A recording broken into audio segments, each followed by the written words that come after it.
Bom dia, boa tarde, boa noite, sejam todos muito bem-vindos. Rodrigo Orso aqui junto com o João Vitor Santiago. Vocês já sabem o que isso quer dizer? É mais um Passou Batido. Aproveitando essa onda de cinebiografias e histórias de cantores famosos, o João sugeriu para que a gente resgatasse uma grande história, uma grande atuação e um filme que com certeza a maioria de vocês já conhece. La Bamba. Vamos retomar aí, vamos relembrar como foi a vida de Rich Valens. Grande Ricardo Valenzuela. Exatamente, tudo mais que permeia esse universo da música mexicana, que até hoje a trilha desse filme é conhecida, é tocada. Ele conseguiu imortalizar grandes canções. E começamos ouvindo do nosso convidado. E aí, Santiago, como foi revisitar essa obra? O que você achou? Na verdade, eu não revisitei, eu vi pela primeira vez. Eu tinha visto na sessão da tarde aquela cena final, eu vi assim, La Bamba, vamos ver, porque encaixa na proposta. Até eu também pensei nessa questão de que teve várias cinebiografias recentemente, teve do Fred Mercury, do Elton John, do Elvis agora, esse meio, pô. E até porque ela tem um teor bastante diferente. Eu acho, pelo menos. Ela tem um. Eu vou contar um pouco da história para dizer essa é a maior diferença que eu vi. É um rapaz. Eu não sei se ele é literalmente mexicano ou se ele é anglo-latino, assim, se ele nasceu americano mesmo. Não tenho certeza se ele nasceu na Califórnia. É o Ricardo Valenzuela. E ele é um bom cantor de rock, ele gosta de cantar bastante. E ele está tentando ali a sorte com uma bandinha lá com os amigos dele. Ele vive com um violão nas costas, ele está sempre cantando, fazendo alguma coisa assim. E apesar dele nunca ser destacado nessa banda, a mãe acaba ajudando, os parentes, ele começa a fazer algum show solo e começa a se destacar, não só na própria comunidade latina, mas também em shows assim, grandes mídias. Ele vai saindo do. Ele tem o apoio do empresário, que é o ator Joe Pantoliano, que ajuda muito ele. Ele é o diferencial dele começar a ficar famoso, além do grande talento que ele tem. E justamente porque, ao contrário desses três filmes que eu citei, geralmente o inimigo do artista era o empresário, que era um empresário que queria sugá-lo, não sei o que lá. E nesse não, o cara é quase como se fosse um segundo pai para ele. Ele ajuda assim de forma plena. Eu acho que o mais próximo que você tem de um inimigo do Valenzuela, do Rich Valens, é o próprio irmão dele, que é interpretado pelo Esai Morales, que ele é um cara muito irresponsável. O Rich é um cara mais correto, o Rich é um cara mais certinho, tanto que ele gostava de uma menina que depois o irmão começou a gostar, ele ficou na dele, não tentou mais nada. E o irmão não queria saber, estava sempre bebendo, sempre fazendo coisa, apesar de ser um desenhista talentoso. O Rich era o good guy, ele é o estereótipo Sim. do bom menino, porque realmente ele era bonzinho. Sim. Você colocou legal, não tinha essa exploração do empresário, não tinha o sistema querendo corromper o artista. Estava tudo muito no começo ainda, não sei se infelizmente acabaria nesse dead end que a maioria deles termina, mas estava tudo muito no começo. Ele não era um cara deslumbrado, ele não estava corrompido pela fama ainda. Sim. Ele era um menino simples, fazia boa música, como você disse. Sempre se colocava em segundo plano, mesmo quando o irmão tentava sacanear, mesmo quando ele se via passado para trás em algumas oportunidades, ele nunca revidou, nunca deixou isso abalar. Ele era só um cara que queria cantar, queria fazer queria jogar com a música, né? Cantar a música que deixou famoso, que é a La Bamba, que ele tá numa casa ali de terra, vamos dizer assim, lá em Tijuana, no México. Ele literalmente Ele prefere ouvir música, que é quando estão tocando uma bamba, ele vai ver, do que fazer sexo. Quer dizer, ele tinha uma paixão, ele vivia a música. Você vê o contraste disso com o irmão dele, que em tese é um desenhista talentoso, que ele literalmente acha uns desenhos no lixo, começa a rabiscar e ganha até um concurso, ganha material, mas ele se entregou às drogas, ele vivia com gangue, ele vivia cometendo vários crimes de tráfico na fronteira. Quer dizer, ele, se talvez ele tivesse dedicado metade do talento, do esforço dele a nutrir o talento como o Rick fez, ele poderia ser um cara bem sucedido também. Assim, você vê naquela cena que o Rick tá gravando, acho que é Dono, uma outra música, que assim, literalmente ele grava o dia inteiro. Assim, é mostrado ali em corte, mas assim, porque as pessoas, elas têm aquela impressão de que o trabalho artístico é só uma música de 3 minutos, elas não sabem o trabalho que isso dá. Isso acho que é muito mostrado também no Bohemian Rhapsody, na hora que vai gravar a música lá, o cara fazendo lá o Galileu.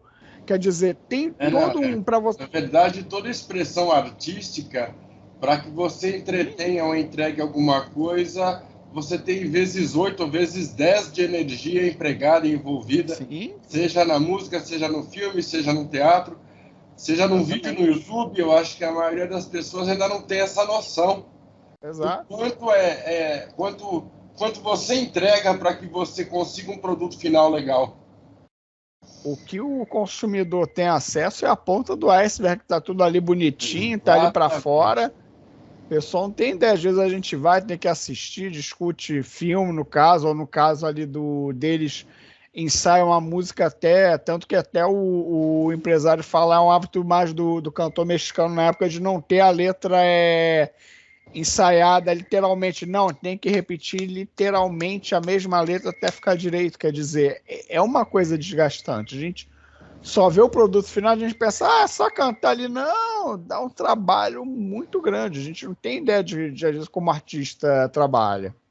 E é aquela história, ele nunca gostou de andar de avião, ele sempre teve uma cisma de avião. Sim. Surge uma nevasca, surge todos Sim. uns intempéries. Eu acho que aí é quase como o filme, o Premonição. É. Quase como que a morte já estivesse arquitetando o fim dele. É. Porque para quem ainda não assistiu, para quem não sabe, ele morre em uma tragédia de avião. Sim. Isso fica bem claro, é uma parte bem emocionante do filme, porque ele está no auge, ele é um cara que merecia continuar aí até hoje. Infelizmente teve uma carreira meteórica, literalmente, assim, porque ele infelizmente se foi no topo. Ele não se foi no ocaso, assim, ele não teve, ele foi literalmente quando ele nem diria no apogeu, mas diria quando ele estava começando a engrenar de verdade. Isso foi muito triste. Verdade, é verdade. Agora, uma coisa que talvez nem ele tivesse ideia é que a história dele continua sendo contada, que as músicas dele continuam sendo ouvidas e referenciadas e reverenciadas. Eu acho que aonde quer que ele esteja, ele deve estar contente com o que ele conseguiu deixar de legado. Porque conseguiu um legado que transcendeu assim a existência dele de uma forma. E, curioso, eu li no MDB, eu não sei se você viu, por que ele pega esse avião fatídico? Porque ele estava numa turnê de várias cidades, e eu li no IMDB, que é o Internet Movie Database, que eles botam algumas curiosidades, que essa turnê real foi uma grande ruína para o Rich Valens. Por quê? Porque ela não tinha uma ordem lógica, eles tinham às vezes que estar tocando várias cidades assim, dias seguidos, que é uma atividade cansativa, tanto que ele está gripado no avião, ele está mais vulnerável.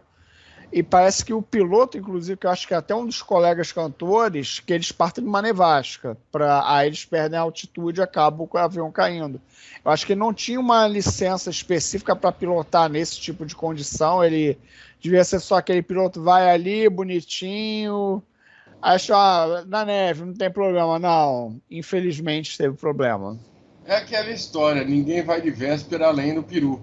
É um filme de 1987 e é um filme que está disponível para assistir na Netflix.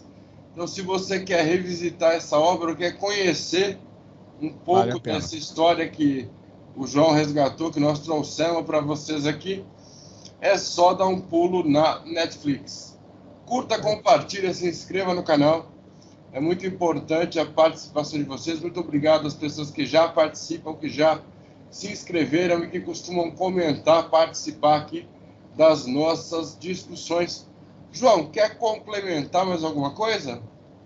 Não, assim, é legal que você vê a interpretação de dois grandes atores, o Lou Diamond Phillips, que é o principal, e também o Esai Morales, que faz o irmão dele. Eu gosto muito dos dois, assim, apesar de hoje às vezes a gente vê eles mais em filme B, são atores assim que dão conta do recado no papel. Eles são ótimos atores. Verdade, eles estavam no auge da carreira como atores, né? Eu acho que eles entregavam o melhor. O Louis Diamond Phillips, eu gosto muito dele. É uma pena que ele realmente tenha se dedicado ao filme B, talvez por falta de oportunidade. A gente não sabe de que pé está a indústria hoje, a gente não sabe como funciona os bastidores do que indica e tudo mais. Agora, é um ator que merecia novas oportunidades, que ele tem muito a entregar. Ele sabe dos Paranauê todos. Isso às vezes também o próprio La Bamba, de certa forma, foi aquele efeito meio Christopher Reeve. Às vezes ele, ao mesmo tempo que o lançou ao estrelato, às vezes ele o limitou, porque eu já ouvi um caso, por exemplo, com o Cuba Gooding Jr., quando ele ganhou o Oscar de ator coadjuvante. Aliás, chamam de A Maldição do Ator Coadjuvante, porque o cachê dele começa a ficar caro, aí começam a reduzir os papéis, a maldição do Oscar de ator coadjuvante. Começa a reduzir os papéis e acaba tendo que aceitar em filmes menos estelares, vamos dizer assim, de menor qualidade. Que às vezes é mais cara de resmungando que passou batido. É verdade, é verdade, é verdade. Inclusive, eu me recuso a trazer resmungando de grandes atores. Eu acho que às vezes, uma vez ou outra, acaba caindo, mas você vê que a galera tá ali, entrega o melhor que eles conseguem com o roteiro que eles têm em mãos. Exato, muitas vezes o bom ator que cai no resmungando, cai num filme que não vale a pena, o problema não é ele, o problema é o que pediram para ele e o material que deram para ele. Quer dizer, não dá para você fazer um castelo de tijolos se só te dão um punhado de areia. Exatamente. Pessoal, diga. E é triste assim você ver que, em vez da equipe de roteiristas se inspirar, não, vamos fazer um negócio.